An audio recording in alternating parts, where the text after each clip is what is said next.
Dobrodošli v podkastu. Danes gostim čisto svežega nagrajenca za izjavo Bob leta, Marka Radmiloviča. Marko je najbolj poznan kot tisti, ki sedi v močvirju in razmišlja. Poleg tega je radijski novinar, Ježkov nagrajenec, publicist, kinooperater in pisatelj, ki je z najnovejšo knjigo posegel globoko v slovensko folkloro.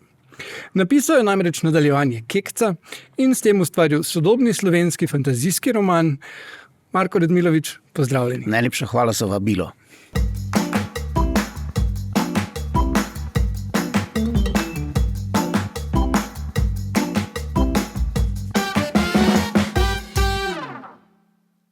Začniva kar z aktualnim prebojem, Bobom leta. Nagrado oziroma priznanje ste prejeli za izjavo, ki je vzeta iz kolumne v Večeru in se glasi tako. Na začetku in koncu človekovega življenja, pa kar nekajkrat tudi vmes, stoji medicinska sestra. Ne Golob, ne Janša, ne Jezus, ne Mohamed, ne Frak in ne Talar. Nehajte se zajebavati in jih plačajte. Vsekakor pomenljiv poziv, ampak ali menite, da je tudi izvedljiv? Najprej čestitke za to, da si rekel, nehamo se zajebavati, ne? Ker ko so včeraj nekje citirali, to je voditeljica pogrknila, drugje so bipe spuščali, ne? In to mi je bilo najbolj zabavno v misli, če res dobim to, ne? Ja. Kako se bodo resnobni mediji za to povsem, mislim, da je to Štajerska, ne? Mislim, da je malo argo, mi rečemo, ne? Ja. Ne se zajebavati, ne? Tu na Kranjskem je to manj pogosto, ne? Tako da to mi je bil zelo velik izziv. Ali je izvedljivo? Jaz mislim, da kot javne osebe, kot javni, kako se temu včasih reklo, družbeno-politični delavci, kot razmišljajoči in aktivni državljani, moramo verjeti, da je izvedljivo. Seveda ne gre samo za medicinske sestre, ne. Tu je nabor teh poklicev, ki tvorijo temelj nečesa, čemu rečemo socialna država, ne, ki delajo z deprivilegiranimi, z invalidnimi osebami, v korekcijskih institucijah. In po mojem razumevanju družbe tu ne bi smelo biti milosti, kar se tiče nagrajevanja teh ljudi. Žrtvovanja in napori, ki so v teh poklicih prisotni, so preko normalnih delovnih obveznosti. In včeraj sem v enem komentarju, ki jih berem, jaz sem en izmed tistih, ki berem sovražne komentarje pod svojimi izdelki, je nekdo napisal, pa saj rudarji tudi težko delajo. Ne primerljivo kljub spoštovanju rudarskega dela, ne? Ker gre za pretežno ženski poklic, čeprav je tudi ogromno medicinskih bratov, je pritisk, psihični pritisk, pritisk nočnega dela, pritisk fizičnega dela in pritisk, da so napake, ki jih narediš zelo, zelo z težkimi posledicami, se mi zdi, da so to poklici, ki si zaslužijo tam predsednik vlade, predsednik jedrske elektrarne pa sestre. Hvala. Zdaj, k pisanju te kolumne vas je spodbudila smučarska nesreča, ki ste jo trpeli lani. Kaj se je pravzaprav zgodilo in kako je to spodbudilo tega Boba? Tehnični termin je, ker seveda kot 90% Slovencev sem prepričan, da sem fantastičen smučar, ne? In kot 90% Slovencev, ki so fantastični smučari, sem prepričan, da se ne staram, ne?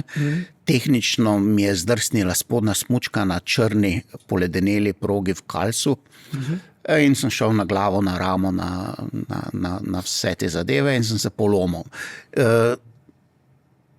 Ko berem danes, da so v tem vikendu umrli dejansko 3 ljudje na evropskih smučiščih, ne?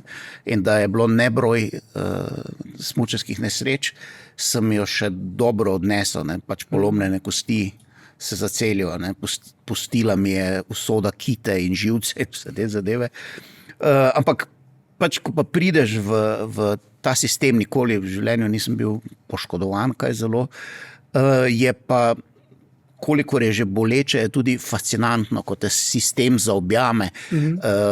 ko ti neki avtomatizmi stečajo in ko so v bistvu samo neka dobesedno telo, ki ga potem strokovnjaki popravijo, je pa za razmišljajočega ali pa pišočega, kot sem sam, je na nek način fascinantno. In za mene je bilo fascinantno, pač, ker greš s tem predznanjem, naš zdravstveni sistem je koma. Ne? Kako je teklo vse briljantno, mislim, na nek način. Avstrijci so se me odkrižali, ne?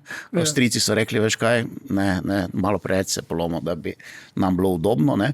In so me pol pač z zavarovanimi temi, ki sem imel zavarovane sklenjeno, odpeljali v Mariborsko bolnico, kjer pa so me poštimali po 2 kar precej težkih operacijah. Ampak kar hočem reči, jaz sem na začetku svojega zdravljenja, ki se je začelo 19. januarja 25, pa končalo enkrat v koncu oktobra istega leta, sem enkrat pokazal zdravstveno izkaznico in to je bilo to. Deležen vseh fizioterapij, vseh, se pravi operacij, okrevanja, fizioterapij, toplic, okrevanja takega, drugačnega, in če sem pol vrnila k kekcu, je bil napisan v toplicah in to z levo roko, dobesedno. Tako da tisti, ki trdijo, da je to napisano z levo roko, imajo še kako prav. Tako da, in na podelitvi Boba leta, ko me je poneslo odobravanje publike in sem si privoščil stand-up trenutek, sem podaril večeru še en podbob. Ne? In to je, da imam dosti raje slab javni zdravstveni sistem kot odličnega zasebnega. Ne? Ja. Sej, to za dost stvari velja. Sploh za državo. Torej v času okrevanja ste napisali kekca z levo roko. Kako ste pa prišli do te zgodbe in predvsem, kje ste našli pogum, da se lotite nadaljevanja takega, rečemo celo narodnotvornega besedila? Poguma, če začnem na koncu, poguma nisem našel, grozljivo me je bilo strah in me še zmeraj, ampak ta kekec ni naredil takega spleša, ko sem pričakoval, se pravi, noben predstavnik Akademije znanosti in umetnosti in Društvo pisateljev ni prišlo, pa me pretepalo doma. Tako da to se mi zdi na nek način vredno, na drug način pa sem tudi malo presenečen, da mislim, da so ga bralci zelo lepo sprejeli, ampak da bi pa ne vem, če bi napisal drugi del Na klancu ali pa Dober dob 100 let kasneje ali pa karkoli podobnega, bi verjetno bilo drugače. Na tega Vandota pa pustijo malo bolj pri miru tudi ti vrhuška slovenskega jezika oziroma slovenske literature, tako da sem jo zaenkrat poceni skozi prišel, ko rečemo. Ne? Zgodba je pa, tako kot jaz verjamem, da morajo biti te zgodbe, ki avtorjev spodbudijo k nekemu delu, morajo biti zelo generične, drugače ni nič. Ne? Drugače, tudi ko sem pisal biografijo Toneta Vogrinca, sem jo pisal ne zato, ker bi Tona prišel, pa bi rekel, glej, Radmilovič, imaš 2 Jurija, pa napiši, ne? Ampak ker me je snov živo zanimala in pritegnila. Ne samo usoda, ampak vsi ti mehanizmi, vsa to okolje okoli tega človeka, in isto je bilo pri keksu. Mene kot mladega očeta, 3-letno hčerkico, ki je bila zaljubljena v kekca, tako kot so pač vsi slovenski otroci, koliko razumem, zaljubljeni, ne? Me je zgodba pritegnila in smo šla v Kekčevo deželo, pa na Kekčevo domačijo, pa ne vem kam vse. In tam sem se prvi začel o tem liku spraševati. Ne? Kaj je tam magija? Zakaj? Čem je kekec? In sem prišel do prvega spoznanja, da Slovenci seveda Vandotovega kekca ne poznamo. Ne? Mi poznamo film. Ne? Mi poznamo. In tudi danes, če vprašaš koga resnih bralcev, a si dejansko bral kekca, ne? Ja, ne. In tudi se mi zdi, da nekaj izdaj kasnejših je malo prirejenih, ampak če greš ti res v Vandotov original, ne? Je pa to za sodobnega bralca, pa zdaj ne, da bi osiral njegovo literarno spretnost, ampak gre predvsem za duh časa, za 100 let staro besedilo, ki je zelo, zelo arhaično. Ne? In naš kekec, naše dojemanje kekca je v Ježkovi genialnosti, ki je napisal scenarij za prvi film, ne? Ki je tako zverinsko dobro narejen za otroško dušo, da je to vsega občudovanja vrednega in imamo mojstrov, ki tako razumejo otrokovo dušo, je kar nekaj v Sloveniji, ampak ta je res, se pravi, kako so liki narejeni, kak je naracija narejena. Ne? In sem bil fasciniran takrat nad Ježkom in ker sem bil kar enih 20 let, kako bi se temu reklo, ambiciozen filmski ustvarjalec, ne, sem napisal scenarij za 4. del Kekca, ki sem ga tudi predložil tem komisijam, karkoli je že takrat bilo. In sem dobil celo denar za razvoj tega scenarija in smo z Juretom Pervanjem naredila že tako daleč, kot snemalna knjiga. Ampak takrat je bilo to nemogoče posneti. In je šel ta scenarij ker to je bilo Gospodar prstanov, sreča Harryja Potterja, kar je bilo za slovensko filmsko industrijo takrat, pa verjamem še danes precej nemogoče. In ta scenarij je šel v predal. Ampak ves čas je bil nekje tu. Na kar sem dobil pa vabilo, in to je ta trenutek, ko se Rubikova kocka sestavi, Mariborskega arhiva, ki je našel v arhivu eno zadolžnico Vandotove hčere. Namreč, lahko to povem zgodbo zelo na hitro. Vandot je zadnjo leto svobode, prvo leto vojne, okupacije preživel v Mariboru, kjer je imel hči, ker je malo tolkel revščino tu v Ljubljani. In ko so Nemci prišli v Maribor, to sicer ni popularno, ampak Mariborčani so bili iskreno navdušeni. Vandot kot velik Slovenec se mu je pa zadeva priskutila in svoj dnevnik, ki ga je založba Obzorja nekaj v 70 letih celo izdala, je napisal: Maribor je nocoj bil ogaben. In seveda so ga tako izselili. Skupaj z družino, njega hči je bila poročena z jugoslovanskim oficirjem, tako da so jih tako izselili, je bil prvi na vrsti. In v noči pred vselitvijo, so že bili internirani v Melju, so sežgali njegovo knjižnico.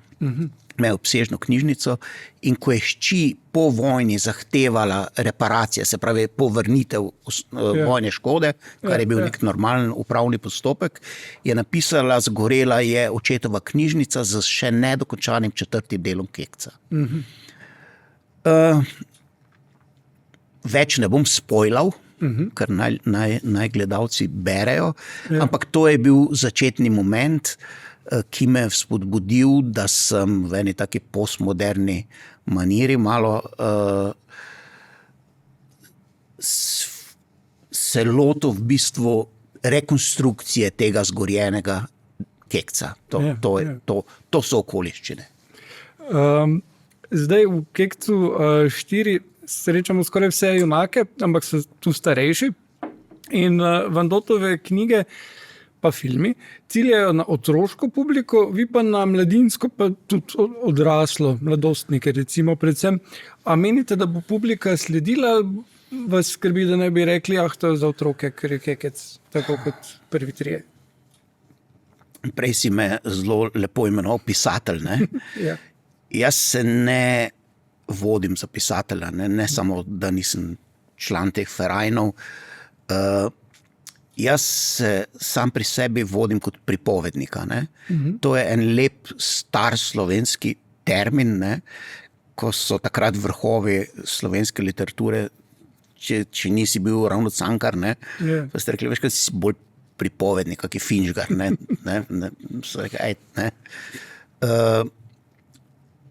in meni se pa zdi, ta beseda je zelo blizu mi temu, kako jaz razumem svoje delo ali pa svoje poslanstvo. Se pravi, pripovedujem zgodbe. In to zgodbo sem jaz hotel povedati ne glede na ciljno publiko. Nisem razmišljal o tem. Bila je zgodba, ki sem jo hotel povedati, zdaj pa kdo bo bralec, kako se bo bralec s tem identificiral. To se mi zdi, da če začneš koketirati s tem v začetku, to bo pa za to publiko, si že brcnil stran. Ne? Tu je zgodba, ki jo hočem povedati. Sreča je, da so sedanji otroci da so pametni, to tako ni dileme, da so obsedeni z ekrani, verjetno tudi, ampak če se spomniš najne ali pa naše mladosti, smo dosti težje prihajali do nekih informacij, do nekih originalov. Sinkijevič, pa ne vem, Scott, pa Karl May, pa tu se je vrtelo in tu se je končalo. Ne? Ko danes pogledam nabor temu, čemu se reče fantazijska literatura, kakorkoli, pustolovska, ki otroci bere v angleščini tekoče, je to vesolje. Ne? In zdaj ob temu konkurirati ali pa temu se postaviti ali pa reči, jaz se bom pa zdaj, je naivno. Ne? Se pravi, jaz sem v sebi nosil neko zgodbo in sem jo izpisal, ne glede. In moram reči, na moje veliko presenečenje, sicer so to zdaj zgodne faze življenja te knjigice, da imam od odraslih ali zelo odraslih bralcev boljše odzive kot od mladih, ki jim je to v bistvu namenjeno. Je pa nekaj verjetno na tem, da knjižnice, šolske knjižnice dosti težje kupijo knjigo kot javne knjižnice. Ne? Ja. Da še nimajo. Ja. Zdaj, med branjem sem zasledil več poklonov velikim tekstom fantazijske in pustolovske literature, med drugim Gospodarju prstanov, pa Vinetujev, pa za eno zelo prebrisano spremembo glede na Van Dotov kanon, tudi Zvezdnim stezam. Koliko tega je bilo namernega, pa koliko se ti zdi, da je nekako v naši podzavesti skupni? Zelo rad sejem te drobtinice Janko in Metka, po katerih recimo to, kar očitno ti si bolj poučeni ali pa insiderski, se ne vem, kaj je slovenska beseda, bralci najdejo tudi mogoče kakšne te drobtinice. To je princip. To rad delam. To, kar si pa omenjal, meni se zdi, da ni ena postmodern postulat, da citiraš klasike. Ne? To je neka taka. Se mi zdi, da pokloniti se velikanom, na ramenih katerih stojimo, je skoraj obvezno. In to so pač, jaz recimo, ne vem, prvič, ko sem bral Gospodarja prstanov, se dobro spomnim, to je bil en zelo prevod, taki debeli prevod, predtem mislim, da je Gradišnik kasneje to zelo resno prevedel, ampak prvi je pa bil ljubiteljski prevod enih fantov iz Elektrofaksa ali nekaj takega, ki so ga kasneje vsi seveda zelo raztrgali, ampak meni je tisto prvi uvid v Tolkienovski svet me je čisto obrnil, pač glede na to, da kot mlad človek sem živel na tovrstni literaturi, kot malo manj mlad sem gotovo znanstveno fantastiko in šele kasneje je prišel ta 100 romanov. Začneš pri enem, pa končaš pri drugem. Tako da, in se mi zdi, prvič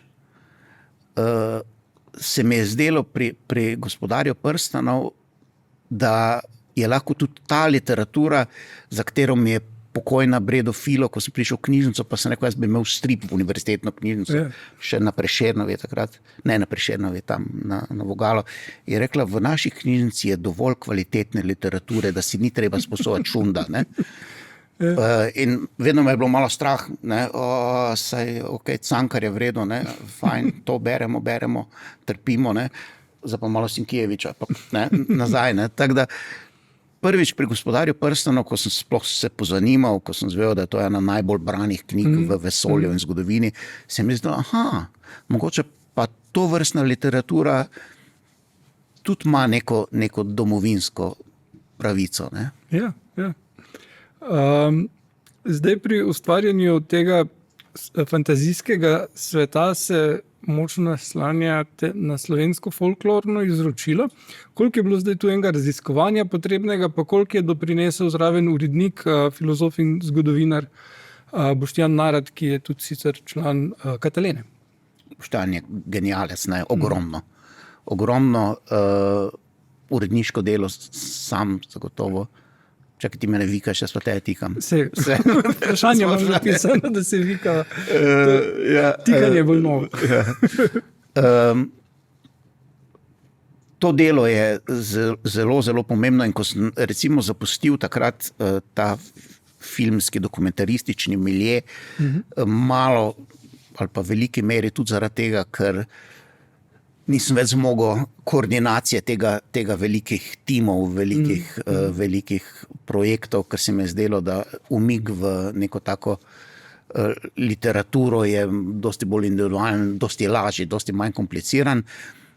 Se nisem zavedal, takrat sem bil naiven, da tudi recimo izdaja knjige je timsko delo. Ne? Recimo, ko smo izdali Zapise iz močvirja, je knjigo več kot enkrat povzdignil Tomato Košir z njegovimi ilustracijami, recimo. Ne.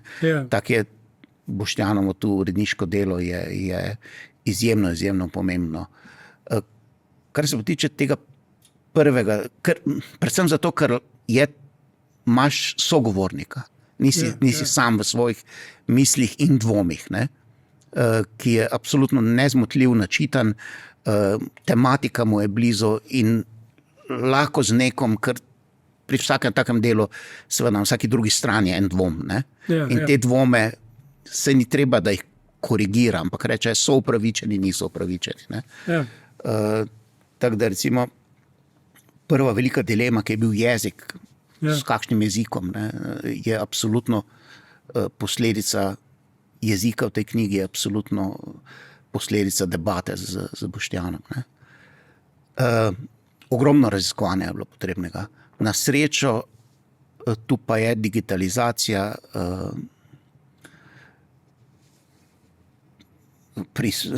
pripomore k temu, je ogromno magistrskih, doktorskih, seminarskih nalog je dostopnih online. Jaz sem jih bral, ni pa to monografija, kjer bi jih bilo potrebno citirati. Ne? Se pravi, čeprav mi je bil blizu ta folklorističen svet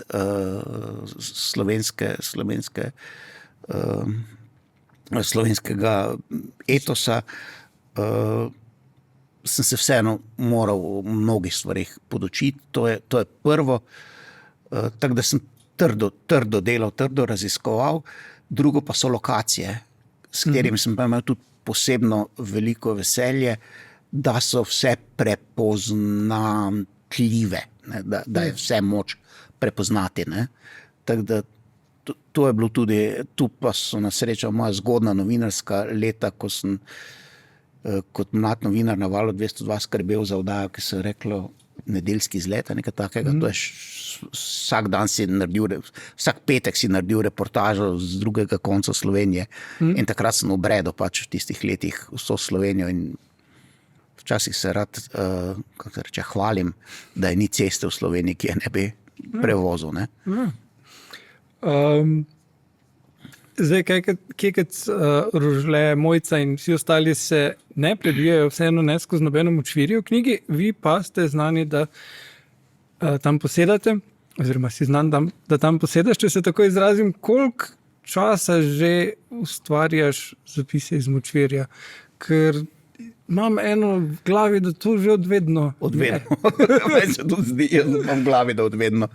Veš, to so ene zadeve, ko prenehajo biti delo ali pa služba ali pa karkoli in ko postanejo del tebe. Ne? In recimo poleti, ko 2 meseca močvirja ni ali pa mesec pa pol močvirja ni, v ponedeljek zvečer ali pa v torek dopoldne, ko to delam, čutim mravljince po telesu, kaj pa zdaj, ne? Tako da to postane del tebe in ta čas, mislim, da je 23. 24. sezona, predtem pa skupaj z Mirjem Možgam in z Markom Zorkom, Stergo Ergo, tudi ene 3-4 leta se mi zdi, tako da ta obrekljivost, ne, ki je v bistvu v teh tekstih, ne, mi je popolnoma nekaj najbolj naravnega, kar ne pomeni, da je vedno lahko to početi. Ne. Včasih seveda grozljivo lahko, ko se izpiše samo, včasih je pa grind. Ne. Ja. Ampak glede na to, da živiš v Svečini, ki je daleč od dejanskega močvirja, se porodi vprašanje, na kaj se to močvirje nanaša. Gre tu za Ljubljano, ki jo pod tem imenom poznajo prebivalci številnih drugih mest, ali gre za politično močvirje, kot tisto, katerega je Trump obljubil, da ga bo izsušil? Zelo, zelo banalna zgodba je za tem. Ko smo nehali prej omenjen Stergo Ergo delati, ker se ekipa pač razletela, je tedanja urednica in nek dober duh radija Vala 202 Mija Škrabec-Arbanas na vsak način htela, da bi ta oblika radijske glose ali pa radijske satire, ki se je začela že s Stofom in na Valu, z Ježkom še prej, to je pač neka tradicija in na noben način niso hteli tega prekiniti. In me pač nekako naprosila, če bi jaz to sam počel, jaz nisem niti slučajno bil dovolj samozavesen za kaj takega, predvsem, ker je predtem bil Marko Zorko z Točno poldne, ki je tudi kanoniziran, ne, in me je prišla prepričevati Svečino, ker sem pa jaz ravno živel, se vselil v novogradnjo in bil je, mislim, da je zelo pomladen deževn čas in sem imel tako kuliščar, veš, ker sem bil toliko blata okoli, ne, sem imel take deske, te fosne, rečemo, ne, kot kuliščari, da je lahko prišla gospoda iz Ljubljane me novačiti, ne, po tistih deskah in pol sem nekako pristal, da bi to počel, pa smo prišli do imena, pa je Mija samo ven pogledala, ker je vse plavalo, ne, v dreku. In je rekla, zapisi iz močvirja, se super. Tako da ni nobenih globih pomenov. Okay. Zdaj, te kolumne ponudijo satiričen, zdravorazumski pogled na aktualno neko dilemo. Kako pa pristopiš k nabadanju na ost? Kaj najprej ta tema bo ali kako bi jo lahko? Zdaj v Sloveniji to sorazmerno lahko, ne? Ker je tega materiala nebroj, kar je tragedija in kar večkrat poudarim je to, da bi lahko kolumno, ki sem jo napisal leta 2009, danes po objavo brez kakršnekoli redakcije, spravi, z istimi imeni, z istimi principi, z istimi zaključki tudi, ne, tako da to je na nek način tragedija tega našega političnega ali pa javnega bivanja.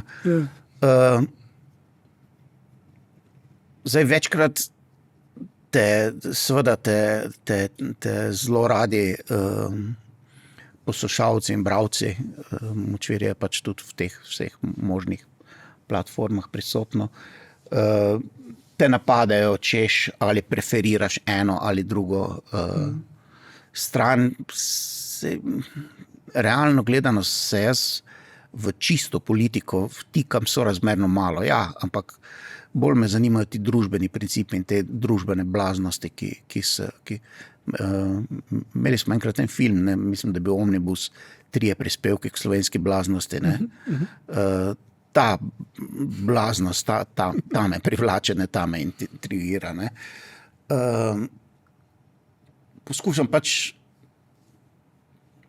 ne biti žaljiv, ne, in kar nekajkrat me pokličejo, ko se razpravlja o satiri v Sloveniji, ne, pa se tudi tako se nimam za pisatelja, tudi zdaj za nekega satirika nimam, ki bi zdaj ne, tako kot so karikaturisti ali pa Ja, te. Jaz pač vidim nekatere stvari, namesto da za šankom čakam, pač napišem. Ne. Zdaj v zadnjih 2 letih nekje so z oddajami, kot je Daily Show pa Last Week Tonight z Johnom Oliverjem pa Stewartom, ti voditelji nekako kar prevzeli eno vlogo osrednjih kritičnih medijev, sploh za ene mlajše generacije. A vi čutite podobno odgovornost? Ja, čeprav pač fenotip je izrazito drugačen, ampak tudi spremljam, moram da reči, zelo redno avtorje satirike, voditelje, ki si jih omenil, in ta prehod v to, kar ti omenjaš, se pravi v zastavo noše nekega kritičnega mišljenja je fascinanten na nek način, ker od Ledermanov in teh prejšnjih so bili izključno zabavljači. Ne? Zdaj pa, da en Jimmy Kimmel pride in da dobi dobesedno ban, da ga predsednik dobesedno prepove ali nekaj takega, pa priča v bistvu, da kritična beseda povedana skozi tudi humor ali pobnico, je dobila v bistvu vlogo, kakršne po moje še ni imela. Ne? Zdaj, ali je to z razvojem medijev, ki pol te glavne poudarke bobe leta, ne? Šibajo v teh 20-sekundnih teh flashih, ne? Je verjetno nekaj na tem, da so ta sporočila zelo targetirana, zelo kratka, zelo jasna, lahko tudi manipulativna, seveda večkrat, ne? Ampak me pa ravno to fascinira ali pa čudi na nek način, kako so popolnoma benigne, zabavne oddaje, ki so bile namenjene temu, da zvečer lažje zaspiš ali pa ne vem, da pogledaš en band ali pa dva vica pa enega celebrityja, kako so postali frontrunnerji v tem uporu, v bistvu, zdaj, ko sledimo, dočim intelektualna elita, akademska intelektualna elita je pa kot kuža, ne, na hrbtu z dvignjenimi rokami. Mislim, to je en fascinanten razvoj dogodkov. Včasih so satiriki s bodicami pritiskali na oblastnike, ko so ti poskušali svoje mahinacije v nek celofan zaviti. Pri sodobnih populističnih iliberalcih pa tega celofana ni več. Oni rečejo odkrito, politiki kot so Trump pa Orban, da so koruptivni, da so rasisti, in kaj potem preostane satirikom?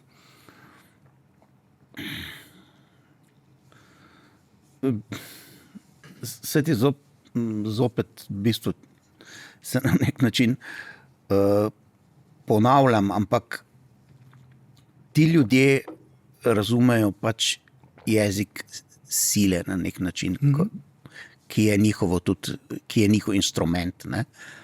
In razen tega, da si žaljiv nazaj, je vse ostalo v bistvu gašenje požara z šprico za rože. Ne? In to pri nas pač ni tako daleč, oziroma smo imeli tudi avtokratske epizode, ko se je v bistvu ta segment zelo uprl, ne? Hkrati tudi z civilno družbo, to, kar danes gledamo, ampak razen tega, da poskušaš, ker argumenti, to vemo, pač v teh okoljih ne delujejo. Ne? Razen tega, da si na nek način, dokler govorimo seveda na tem na besedišču, ne? Da si enako grob, razen tega v bistvu ni drugih možnosti. Se pa bojim, da so pač te globalne postavitve, ta demagogija in populizem, ki trenutno zelo uspevata, v 80-ih letih svobodne ureditve tako nova, Ne? Sej mi, ki smo živeli v Jugoslaviji, nekaj tega imamo, ne? Nam je bliže, ampak za ene Američane, ki pa imajo 250 let čiste demokracije, sicer njihove verzije, ne? Pa pojav diktatorja mora biti strahotno šokirani. Ne? Slovenci absolutno nismo tako šokirani, ker imamo še generacije v bistvu spomin neke nedemokratične, pa manj demokratične ali pa iliberalne družbe. Ne? Za te narode pa morajo to biti strahotni šoki. Da ne govorim o Mačarih, ki zdaj so Orbana, to je še eni vrsti. Ne? No, za letos imaš napovedano še eno novo knjigo, čeprav razumem, gre za roman o Avsenikih, o njihovi zgodovini, njihovem delovanju.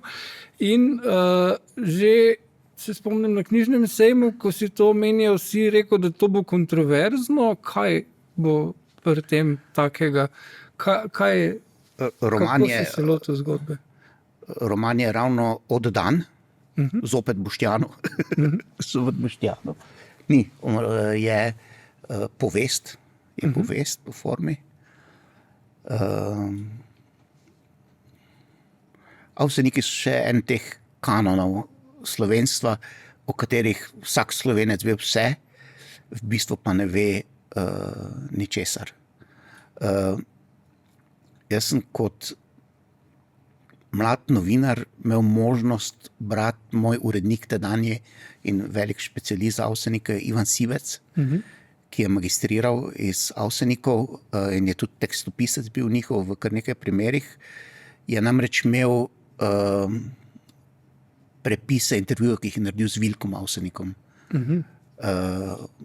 Gospod Sivec je izjemno metodičen človek, on je naredil magnetograme. Smo imeli skupno redakcijo, sem jaz nekako imel vpogled v tiste, mislim, da še do dneva današnjega, ne vem, če sem ga prosil za dovoljenje, kadarkoli, ampak tisto sem jaz prebiral in se mi je pred očmi risala zgodba Avsenikov, ki je absolutno drugačna od te, ki je znana. Tu, da ne bom spet spojlal preveč, ampak gre za nekaj temeljnih nerazumevanj. Naslov moje povesti je Goveja turneja in Avseniki so pojem goveje glasbe, grdo rečeno. Ne? Kar je pa največja možna zmota, ne? Avseniki so bili jazz band. Ne? In to je ta veličina.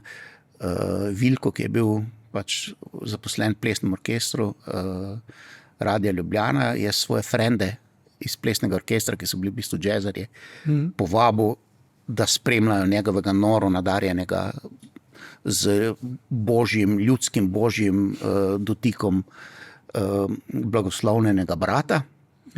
In tu je bil Slavko s temi neverjetnimi melodijami, Vilko z ogromnim znanjem za aranžiranje in jazz band. In če poslušaš stare posnetke, ker vsi igrajo Avsenike, ne? Na vsaki veselici je Golica, ne? Nobena od teh muzik, vključno s temi sedanjimi nasledniki, jaz malo muzičarja tudi in mi rečemo temu, da ne gruva. Ne, če poznaš, ne gruva, ne. Avseniki stari pa gruvajo, predvsem ni hitro, predvsem je počasneje, ker nekaj počasneje, kot se sedanje igra, ne. In ti stari, jaz sem popolnoma fasciniran s tem, da je pač teza, ki stoji za to knjigo, da so oni nove sloveniške kunst pred Lajbahi.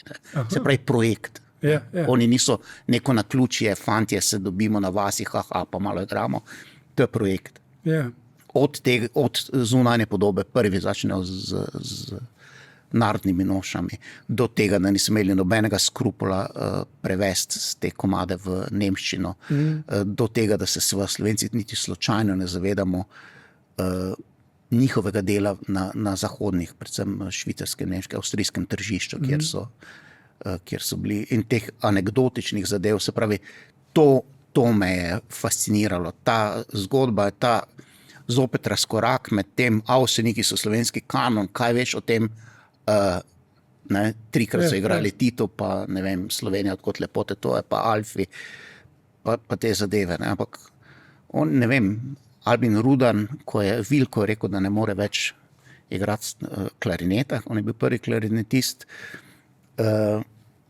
se je zaposlil na Radio Slovenija kot producent in valjda je štopil vse ostale bende, to je bil edini snemalni studio. Tako da že to je bilo, in je Albin Rudnar takrat absolutno legenda klarineta prišel igrati, se pravi, ni mogel akademski glasbenik temu bendu takrat že reči ne, recimo. Ne. Tako da pesniki so pisali besedila, ne. Ni bilo holerija, mesarija. Tako da strahoten projekt, strašna zgodba in moje delo ni dokumentarno v tej luči, ampak je to samo podstat, potem pa se razvije v zelo nepričakovane vode. Aha, ok, zanimivo. Marko Radmilovič, hvala za obisk v studiu in veliko uspeha z knjigami in ostalimi projekti. Hvala tebi / vam za povabilo. Nasvidenje.